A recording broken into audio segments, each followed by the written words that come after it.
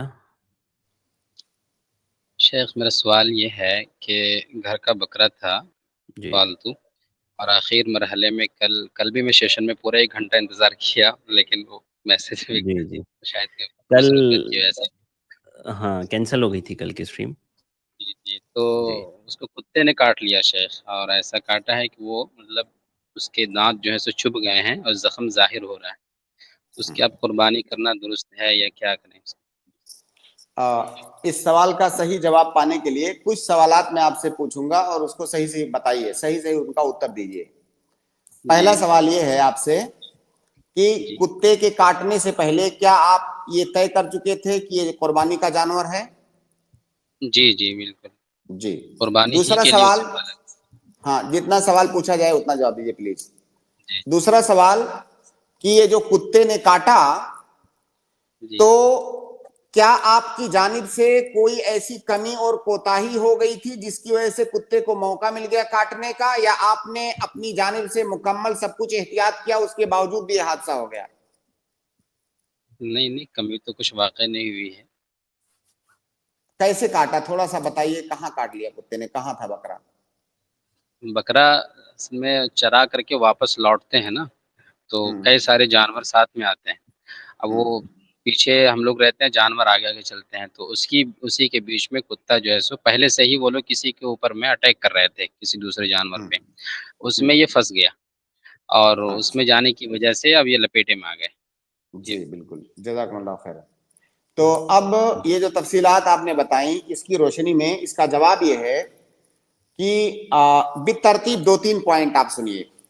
اگر جی کوئی انسان قربانی کا جانور خریدنے جا رہا ہے, اس وقت جی اس کے لیے دیکھنا ضروری ہے کہ اس جانور کے اندر کوئی ایسا عیب نہ پایا جائے جس کی بنیاد پر قربانی جائز نہ ہو. یعنی خریدتے وقت وہ جانور کا مکمل طور سے بیماری سے پاک ہونا چاہیے, عیب سے پاک ہونا چاہیے. ایک بات. جی جی جب اس نے ایسا جانور خرید لیا یا پال لیا یا اس کی تعین کر دی, یہ فیصلہ کر دیا کہ یہ جانور قربانی کا ہے, اس کو کہا جاتا ہے تعین الاضحیہ. قربانی کی جی تعین اس نے کر دی. تعین کرتے وقت مکمل طور سے وہ جانور صحیح سالم تھا. اب اس جی کے بعد اس جانور کے اندر کوئی عیب آ گیا حادثاتی طور پر, وہاں پر یہ دیکھیں گے کہ یہ جو عیب آیا ہے آپ کی کمی اور کوتاہی سے آیا ہے یا آپ نے کوئی کمی کوتاہی نہیں کیا ہے پھر بھی آ گیا ہے. اگر آپ کی کمی اور کوتاہی سے وہ عیب آیا ہے تو پھر اس جانور کی قربانی جائز نہیں ہوگی, اس جانور کو بدلنا ہوگا آپ کو, کیونکہ وہ کمی آپ نے کیا ہے. لیکن اگر آپ کی جانب سے کوئی کوتاہی نہیں ہوئی ہے پھر بھی اس جانور کے اندر کوئی اس کے ساتھ حادثہ ہو گیا اور اس کے اندر کوئی نقص اور عیب پیدا ہو گیا, ایسی صورت میں اس جانور کی قربانی کرنا یہ جائز ہوگا. تو جو تفصیلات آپ نے بتائیں اس کی روشنی میں اس جانور کی قربانی کرنا آپ کے لیے جائز ہے. جی بھائی جزاکم اللہ شیخ. شیخ ایک اور معذرت کے ساتھ سوال کر سکتے ہیں تعلقات کے. جلدی کر لیجیے. شیخ جی شیخ ایک شخص سے ہمارے تعلقات اچھے تھے اور ذاتی مسئلے پہ میں نے کوئی چیز خریدی اور اس کو نہیں بتایا. وہ اسے ایشو بنا کر کے وہ مجھ سے لا تعلقی کرتا ہے. وہ نماز پڑھنا، ہم لوگ جاتے تھے نماز پڑھنے کے لیے، وہ مسجد چھوڑ دیا. اور پھر میں اس سے مستقل رابطے میں ہاتھ ملانا، سلام کرنا، راستے میں چلتے ولتے جو بھی رہتے ہیں کوشش کیا. لیکن وہ انہوں نے دوری اختیار کرتے کرتے مجھے واٹس ایپ پہ جواب دیتے مجھ سے ہاتھ نہیں ملانا، مجھ سے سلام نہیں کرنا، تم نے مجھ سے بتایا نہیں. تو کیا شیخ اب اس کو مستقل اب تعلقات میں اپنی طرف سے کوشش کرتے رہنا چاہیے یا کیا کرنا چاہیے؟ اگر آپ نے اپنے دوست یا کسی تعلق والے کو بتائے بغیر کوئی سامان خرید لیا تو اس میں کون سی بڑی بات ہو گئی؟ بھائی میں پتہ نہیں کیا کیا کرتا ہوں، ضروری تھوڑی ہے کہ تمام چیزیں دوستوں کو بتاؤں. صحیح بات. عجیب جو ہے لاجک ہوتی ہے لوگوں کی. دیکھیے بھائی، آپ نے جو کچھ کیا بالکل صحیح کیا، ان کو بتانا ضروری نہیں ہے. آپ جو ہے آپ کے لیے دوستی برقرار رکھنے کے لیے ضروری تھوڑی ہے کہ میں اپنی تمام بات اپنے دوست کو بتاؤں. تو آپ نے ایسا کچھ بھی غلط نہیں کیا. جی میں ایک دینی طالب علم ہوں، میں تو اس تعلق سے لوگ بارہ یہ کہتے کہ نہیں آپ کو ہی جھکنا ہے ہر مرحلے پہ. وہ دنیاوی لائن سے ہے تو جی اگر وہ آدمی جی میں سمجھ گیا بھائی آپ کا سوال. دیکھیے اگر آپ اپنی جانب سے کوشش جاری رکھیے، جب بھی وہ آدمی ملے آپ اس سے سلام کیجئے، بات کرنے کی کوشش کیجئے، آپ کبھی کبھی اس کو کال بھی کیجئے. یہ آپ کے اوپر واجب ہے. جو آپ کے اوپر واجب ہے وہ کام آپ کر رہے ہیں، اس کے باوجود اگر وہ رسپونڈ نہیں کر رہا ہے تو وہ گنہگار ہے، آپ بری الذمہ ہیں. تو آپ اپنی جانب سے وہ کوشش جاری رکھیے. وہ اگر غلط کرتا ہے تو اس کے ذمہ دار آپ نہیں ہیں. ٹھیک ہے بھائی. السلام علیکم السلام ورحمۃ اللہ وبرکاتہ. حمزہ ابن ارشد. السلام علیکم شیخ، خیریت سے؟ وعلیکم السلام. میرا ایک سوال یہ ہے کہ آپ نے جس میں نے آپ سے یہ سنا تھا کہ سفر میں جو ہے وہ مین عذر ہوتا ہے، نہیں عذر نہیں بولتے، عرف ہوتا ہے. یعنی عرف کے اعتبار سے یعنی دیکھا جائے اگر وہ سفر ہے، کہتے ہیں لوگ سفر، تو وہ کوئی انسان اثر کرے گا. لیکن شیخ سوال یہ ہے کہ کیا جیسے کوئی انسان اگر کہیں اسٹے کر رہا ہے تو وہاں بھی وہی دکھایا جائے کہ عرف کے اعتبار سے. اسی میں ایک اور سوال یہ ہے، بعض لوگ جو ہے جیسے میں جاتا ہوں اپنے نانی گھر، یا بعض لوگ اپنے خاندان والوں کے پاس جاتے ہیں، بعض لوگ اپنے خالہ چاچا کے گھر جاتے ہیں. اب وہاں جا کے بعض لوگ بولتے ہیں کہ نہیں کیونکہ آپ کا گھر ہے، آپ ہی کا گھر ہے، یہاں اپنا قصر نہیں اپنا پورا پڑیے. اس کی طرح دلیل چاہیے اور صحیح بات ہے کہ نہیں، ذرا واضح کر دیں. دیکھیے دو مسئلے ہیں، ایک مسئلہ ہے سفر کا، ایک مسئلہ ہے اقامت کا. کیونکہ ان دونوں مسئلوں سے شریعت کے دیگر مسائل جڑے ہوئے ہیں.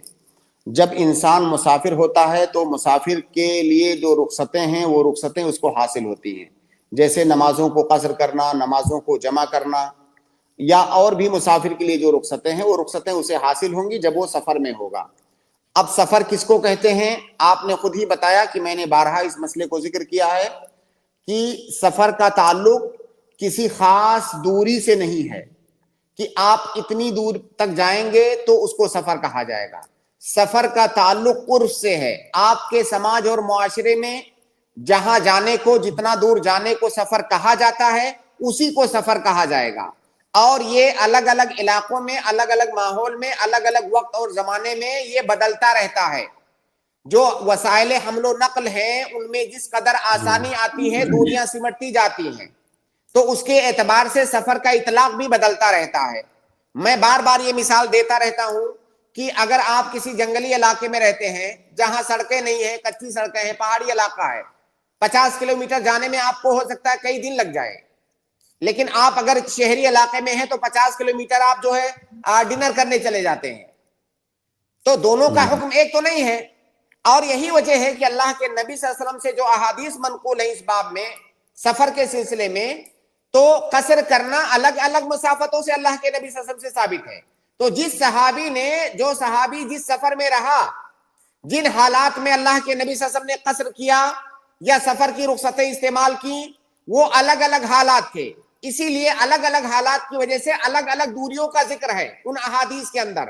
اور وہ تمام احادیث اس بات کی دلیل ہے کہ سفر کی کوئی خاص مسافت نہیں ہے، کیونکہ نبی صلی اللہ علیہ وسلم نے الگ الگ حالات میں، الگ الگ جگہوں پر، الگ الگ دوریوں میں اس کو سفر مانا. تو لہٰذا آپ کے عرف میں، سماج اور معاشرے میں جس کو سفر کہا جاتا ہے اسے سفر کہا جائے گا۔ شیخ الاسلام ابن تیمیہ نے اس مسئلے کی سب سے اچھی تحقیق کی ہے، اور پھر بہت سارے لوگوں نے ان سے استفادہ کیا ہے۔ اسی طرح دوسرا مسئلہ ہے اقامت کا، کیونکہ آدمی جب مسافر ہوتا ہے تو اسے سفر کی رخصتیں حاصل ہوتی ہیں۔ جب کہیں جا کر کے مقیم ہو جائے گا، ٹھہر جائے گا، اقامت مطلب ٹھہرنا، تو یہ تو لغوی معنی ہے ٹھہرنا، لیکن وہ ایک خاص ٹھہرنا ہے جس کی وجہ سے انسان کو مقیم کہا جاتا ہے۔ تو جب انسان سفر میں کہیں پر گیا، وہاں جا کر کے مقیم ہو گیا، اب اس کو سفر کی رخصتیں حاصل نہیں ہوں گی، لیکن وہ کتنے دن تک وہاں پر ٹھہرے تو اسے مقیم کہا جائے گا۔ یہاں پر بھی اس کا تعلق دن سے نہیں ہے، اس کا تعلق بھی عرف سے ہے۔ وہاں کے عرف میں جتنا ٹائم ٹھہرنے کو سفر اقامت کہا جائے گا اسی کو اقامت مانا جائے گا، کیونکہ ہماری شریعت میں کہیں پر بھی اس کی تعین نہیں آئی ہے کہ اتنے دن ٹھہرو گے تو مقیم اور اس سے کم دن ٹھہرو گے تو مسافر، ایسی کوئی تعین نہیں آئی ہماری شریعت میں، تو لہٰذا اس کا تعلق بھی عرف سے ہے۔ تیسرا مسئلہ آپ نے پوچھا کہ کوئی آدمی نانی کے ہاں جا رہا ہے یا اپنے کسی رشتہ دار کے ہاں جا رہا ہے، مان لیجئے 1 رات کے لیے جا رہا ہے، 1 رات 2 رات کے لیے جا رہا ہے۔ اب لوگ کہتے ہیں کہ وہ آپ ہی کا گھر ہے، لہٰذا آپ جو ہے سفر کی رخصتیں استعمال نہیں کر سکتے۔ بھائی کس نے بتایا کہ نانی کا گھر اپنا گھر ہے یا رشتہ دار کا گھر اپنا گھر ہے؟ مان لیجئے آپ ممبئی میں رہتے ہیں اور آپ ایم پی میں گئے نانی کے ہاں، اتنا دور گئے نانی کے ہاں، تو نانی کا گھر آپ کا گھر کیسے ہوا؟ آپ اتنا دور گئے ہیں، میں نے اسی لیے اتنی دوری کی مثال دیا جس کو ہم سفر ہی کہتے ہیں۔ آپ مسافر ہیں، آپ اس وقت تک مسافر ہیں جب تک آپ وہاں اقامت کی نیت نہ کر لیں۔ کسی بھی رشتہ دار کے ہاں اگر اتنی دوری پر گئے ہیں جتنی دوری جانے کو سفر کہا جاتا ہے، تو آپ اس وقت تک مسافر رہیں گے جب تک آپ وہاں اقامت کا ارادہ نہ کر لیں۔ جی بہت شکریہ شیخ، جزاک اللہ خیرن۔ جی حمزہ ارشد، ٹھیک ہے،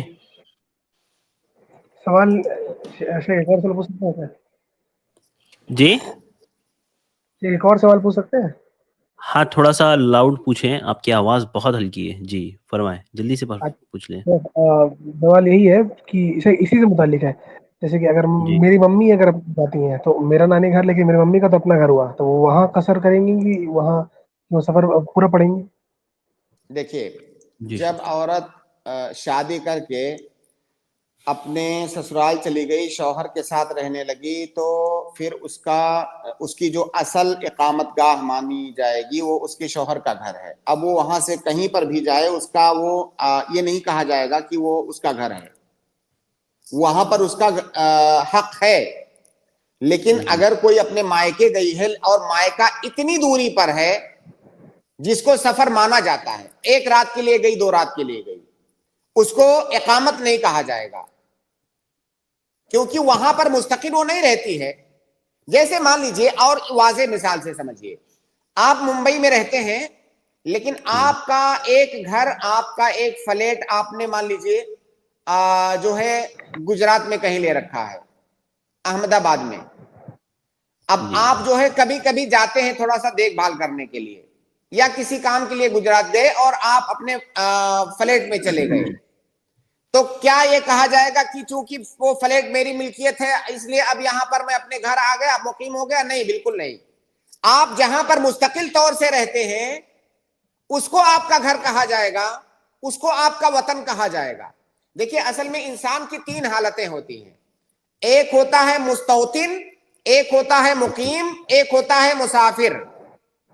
مستوطن کا مطلب انسان جس جگہ کو اپنا وطن بنا لے، جیسے آپ جہاں پر مستقل طور سے رہتے ہیں، مان لیجیے ممبئی میں آپ رہتے ہیں، ممبئی کو آپ نے اپنا وطن بنایا، اس کو مستوطن کہا جائے گا۔ اور ایک ہوتا ہے مسافر، آپ وہاں سے کہیں گئے ادھر ادھر، وہ آپ مسافر ہیں، اور کہیں اور جا کر کے اپنے اصلی وطن کے علاوہ کہیں اور جا کر کے آپ زیادہ ٹائم تک ٹھہر گئے، اس کو مقیم کہا جاتا ہے۔ یہی 3 حالتیں ہوتی ہیں۔ تو اب اگر کوئی لڑکی اپنے مائکے جا رہی ہے تو کیا وہ وہاں پر مستوطن ہے؟ مستوطن تو ہے نہیں، مستوطن تو اپنے سسرال میں ہے وہ۔ اسی طرح کیا وہ مقیم ہو گئی؟ 1-2 دن ٹھہرنے سے تو مقیم نہیں ہو جاتی ہے، تو لہٰذا وہ مقیم بھی نہیں ہوئی۔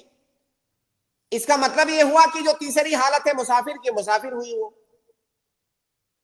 ہاں اگر وہ لمبے ٹائم تک وہاں رکتی ہے تو پھر مقیم ہو جائے گی. جی ٹھیک جی ٹھیک ہے. بہت جزاک اللہ خیر. شکریہ. السلام بارک علیکم. اللہ بارک اللہ فیک. عرفان.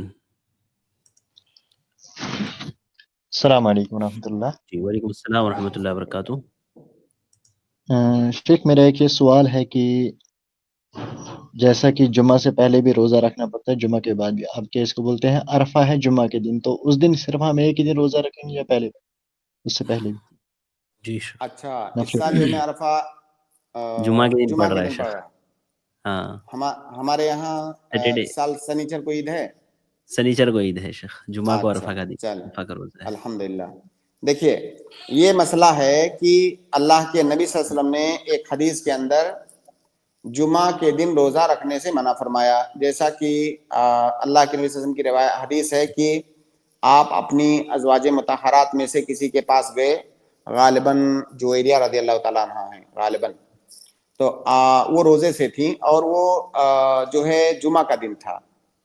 تو اللہ کے نبی صلی اللہ علیہ وسلم نے ان سے پوچھا کہ کیا کل گزشتہ کل تم روزے سے تھیں، یعنی جمعرات کو؟ تو انہوں نے کہا نہیں. آپ نے پھر پوچھا کہ کیا کل اگلے کل یعنی سنیچر کو کیا روزہ رکھنے کا ارادہ ہے؟ انہوں نے کہا نہیں. اللہ کے نبی صلی اللہ علیہ وسلم نے کہا پھر افطار کر لو، یعنی آج روزہ مت رکھو. مطلب یہ ہوا کہ جمعہ کے دن خاص طور سے اکیلے جمعہ کے دن بغیر کسی سبب کے روزہ مت رکھو. اسی طرح سے ایک اور روایت ہے سنیچر کے بارے میں، اللہ کے نبی صلی اللہ علیہ وسلم نے کہا کہ سنیچر کے دن نفلی روزہ مت رکھو، خاص طور سے سنیچر کے دن. ٹھیک ہے، یہ دو روایتیں ہو گئیں. ان دونوں روایتوں کا مطلب کیا ہے؟ ان دونوں روایتوں کا مطلب اس وقت سمجھ میں آئے گا جب اس سلسلے کی تمام احادیث کو آپ اکٹھا کریں گے.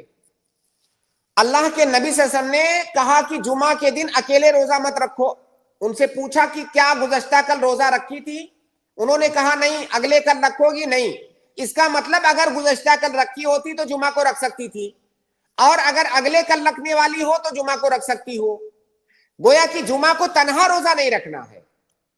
تو ایک بات تو یہ ہوئی کہ جمعہ کو تنہا روزہ نہیں رکھنا ہے. دوسری بات یہ کہ وہ کون سا جمعہ ہے جس میں تنہا نفلی روزہ نہیں رکھ سکتے؟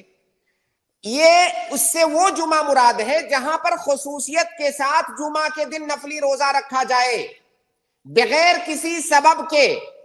لیکن اگر اس کا سبب پایا جائے کوئی تو اس دن روزہ رکھا جا سکتا ہے.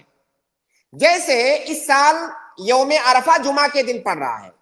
آپ بتائیے جتنے لوگ بھی میری بات سن رہے ہیں وہ بتائیں کہ اس سال جب آپ یوم عرفہ کے دن روزہ رکھو گے جو کہ جمعہ کا دن ہوگا، تو کیا وہ روزہ آپ اس لیے رکھو گے کہ وہ جمعہ کا دن ہے، یا روزہ اس لیے رکھو گے کہ وہ عرفہ کا دن ہے؟ یہ کہ وہ عرفہ کا دن ہے. عرفہ کا دن ہے، اس کا جمعہ سے کیا تعلق ہے؟ وہ سنیچر کو پڑتا، اتوار کو پڑتا، جس دن بھی پڑتا وہ روزہ آپ رکھتے. گویا کہ آپ یہ روزہ جمعہ کا نہیں رکھ رہے ہیں، یہ آپ عرفہ کا روزہ رکھ رہے ہیں. اور روزہ رکھنا جمعہ کا منع ہے، عرفہ کا تو نہیں منع ہے. عرفہ کا تو کہا گیا ہے باقاعدہ کہ عرفہ کا روزہ رکھو. تو آپ یہ دماغ میں مت لائیں کہ آپ جمعہ کا روزہ رکھ رہے ہیں. جمعہ کا روزہ آپ کہاں رکھ رہے ہیں؟ یہ تو جمعرات کو بھی پڑھ سکتا تھا اتفاق سے. تو آپ عرفہ کا روزہ رکھ رہے ہیں. گویا کہ وہ جو اس دن آپ روزہ رکھ رہے ہیں وہ روزہ رکھنے کا آپ کے پاس سبب ہے. تو اگر آپ کے پاس سبب ہے تو آپ جمعہ کو بھی رکھ سکتے ہیں، سنیچر کو بھی رکھ سکتے ہیں، کسی دن بھی آپ رکھ سکتے ہیں، کیونکہ آپ کے پاس سبب موجود ہے. جیسے اس کی مثال ہے، جیسے اللہ کے نبی صلی اللہ علیہ وسلم نے عصر کے بعد نفلی نماز پڑھنے سے منع فرمایا. بغیر سبب کے کوئی نفلی نماز آپ پڑھیں تو منع ہے یہ، جب تک کہ سورج غروب نہ ہو جائے. لیکن کوئی آدمی مسجد میں داخل ہو رہا ہے عصر کی نماز پڑھنے کے بعد، کسی مسجد میں جا رہا ہے. اب اللہ کے نبی صلی اللہ علیہ وسلم کی حدیث ہے کہ اذا دخل احدکم المسجد فلا یجلس حتى يصلي رکعتين. جب بھی مسجد میں داخل ہو تو جب تک 2 رکعت نہ پڑھ لو تب تک اس میں مت بیٹھو.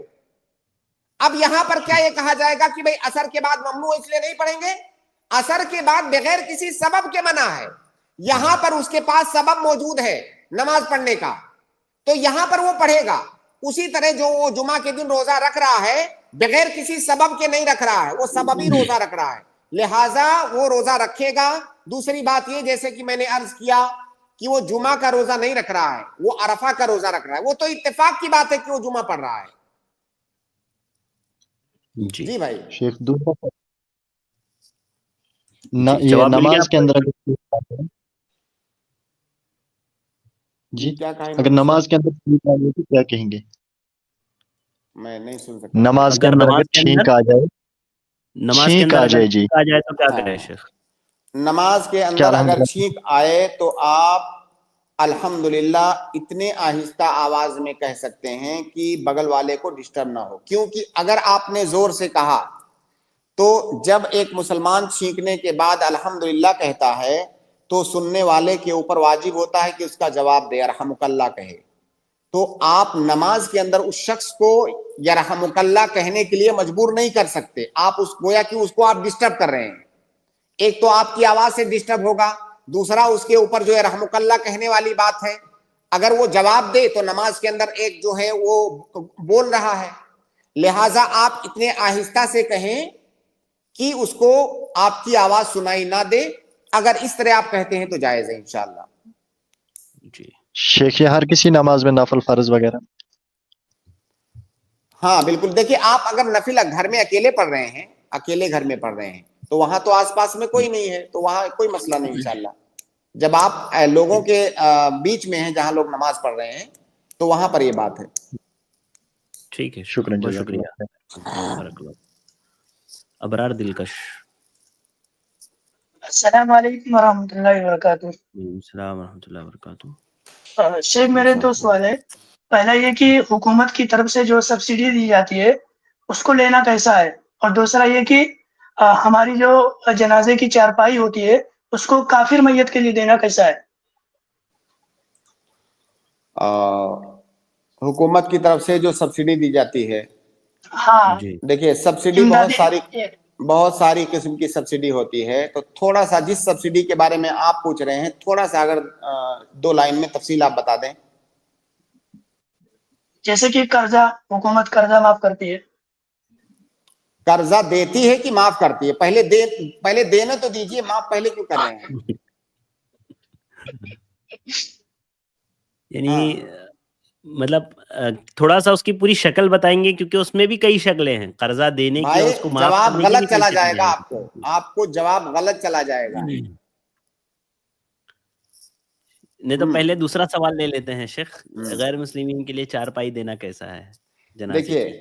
دیکھیے کوئی بھی ایسا کام جس میں اسلامی جو عقیدہ ہے اس کی مخالفت کی جا رہی ہے, جس میں شرک کیا جا رہا ہے, کفر کیا جا رہا ہے, اس پر کسی بھی طرح کا تعاون دینا کسی کو بھی جائز نہیں ہے. تعاون آپ دینا ہے دنیاوی معاملات میں دیجئے, کھل کے دیجئے, 24 گھنٹے دیجئے. آپ کو اللہ تعالیٰ نے نواز رکھا ہے, آپ لاکھوں میں دیجئے, کروڑوں میں دیجئے, اور اسی تعاون سے اس کا اصلی فائدہ ہوگا. چھوٹی سی چیز دے دینے سے اس کا کوئی فائدہ نہیں ہونے والا ہے. لہٰذا انسانیت کا ثبوت دیجئے, اور اب آپ کا جو غیر مسلم پڑوسی ہے جب بھی وہ پریشان حال ہو, جب بھی اس کو ضرورت ہو, آپ 10 20 50 ہزار روپیہ اس کو دے دیجئے, پھر ہم سمجھیں گے کہ آپ کے اندر انسانیت ہے. چھوٹا سا کفریہ عمل کر کے اس کا کوئی تعاون نہیں ہوگا. تو لہٰذا کیش اس کو 40 50 ہزار اس گھر والوں کو دیجئے, پریشان حال لوگ ہیں, وہ لوگ کئی دفعہ فاقے کرتے ہیں, اس میں مدد کرنے نہیں آئیں گے. انسانیت کا ثبوت وہاں دینا ہے جہاں پر کوئی کفریہ عمل کرنا ہے نا. جیسے مثال کے طور پر اس کے کسی کفریہ تیوہار پر جو ہے ایک چھوٹا سا میسج مبارکبادی کا لکھ دیا, سمجھیے انسانیت کے سارے تقاضے پورے ہو گئے, پڑوسیوں کا پورا حق ادا ہو گیا. انسانیت یہ ہے کہ وہ آپ کا غیر مسلم پڑوسی جب پریشان حال ہے تو اگر آپ کے اندر اتنی جرات ہے, اتنی ہمت ہے, تو آگے بڑھ کر کے 40 50 ہزار 2 4 لاکھ اس کی مدد کیجئے. یہ اصل انسانیت ہے.